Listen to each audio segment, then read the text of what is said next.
মোদির জালে বন্দী এবার মোদি নিজেই। ভারতের বিজেপির সব নেতাকর্মী ও সদস্যরা পাকিস্তানকে উড়িয়ে দিতে হবে এই ঘোষণা দিয়ে পাকিস্তানের বিরুদ্ধে ভারতের যুদ্ধ চালানোর বিষয়টি স্বীকার করে নিয়েছেন। এতে বিজেপি হয়তো চেয়েছিল তাদের এই বক্তব্যকে বিরোধী শিবির প্রত্যাখ্যান করবে, আর সেখানেই মোদি তার হারানো জনপ্রিয়তার অনেকাংশ উদ্ধার করবে। কিন্তু বিজেপি এখন নিজেদের ফাঁদে নিজেরাই পড়েছে, কারণ কংগ্রেস ও সব বিরোধী শিবির দেশের প্রয়োজনে সবকিছু করার ঘোষণা দিয়েছেন। এতে করে মোদি যদি এখন পাকিস্তান আক্রমণ না করে তাহলে জনপ্রিয়তা আরও হারাবে, আর আক্রমণ করলে অর্থনৈতিক ক্রাইসিস সহ দেশকে যুদ্ধের হাতে তুলে দেবে।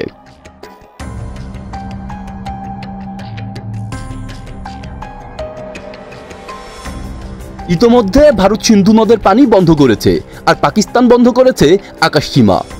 পাকিস্তানের আকাশসীমা বন্ধ থাকলে ভারতীয় এয়ার কোম্পানিগুলোকে কোটি টাকার লোকসান গুনতে হবে, আর সিন্ধু নদ বন্ধ থাকলে পাকিস্তানের কৃষি ও খাদ্য খাতে পড়বে প্রভাব। ফলে দুই দেশ manually assert of distraction theory অনুযায়ী নিজেদের দুর্বল করার সাথে সাথে দক্ষিণ এশিয়ার ভূরাজনৈতিক পরিস্থিতিও বদলে দেবে।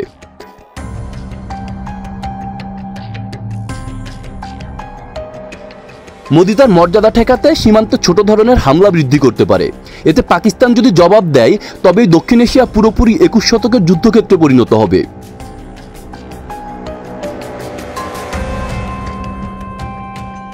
ইরান বলছে তারা পাকিস্তানের পক্ষে থাকবে। চীন এখনো সুস্পষ্টভাবে কিছু বলেনি। সম্ভবত চীন ভারতের দুর্বলতা তৈরির সুযোগ দিচ্ছে। ট্রাম্প ভিডিও বার্তায় যুদ্ধবিরতি নাকচ করেছেন।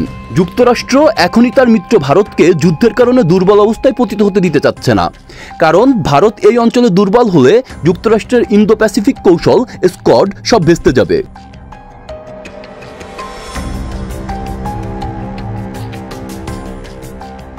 ভারত এই মুহূর্তে জ্বালানি সংকটে পড়বে। ইরান সুস্পষ্ট পাকিস্তানের পক্ষে। ইরানের চাবাহার সমুদ্র বন্দরের কিছুটা শেয়ার ভারতের কাছে ছিল, সেটাও হারাবে। এতে করে ভারতের সাথে মধ্য এশিয়া, মধ্যপ্রাচ্য ও ইউরোপের সাথে যোগাযোগে অবশ্যই প্রভাব পড়বে।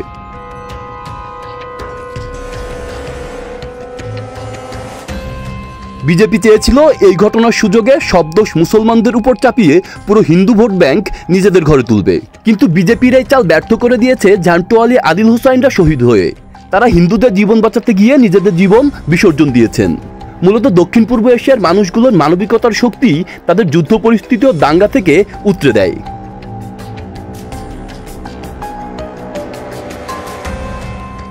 দক্ষিণ এশিয়া এখন ভূরাজনৈতিক দাবার প্রধান ভূমি।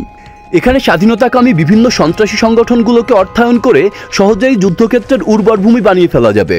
তাই চীন ও যুক্তরাষ্ট্র নিজেদের সুবিধা অনুযায়ী কোনো একটা পক্ষ নিয়ে নিলে বেঁধে যাবে ভয়াবহ যুদ্ধ। আব্দুল্লাহ রাফসান জনি, ঢাকা প্রকাশ।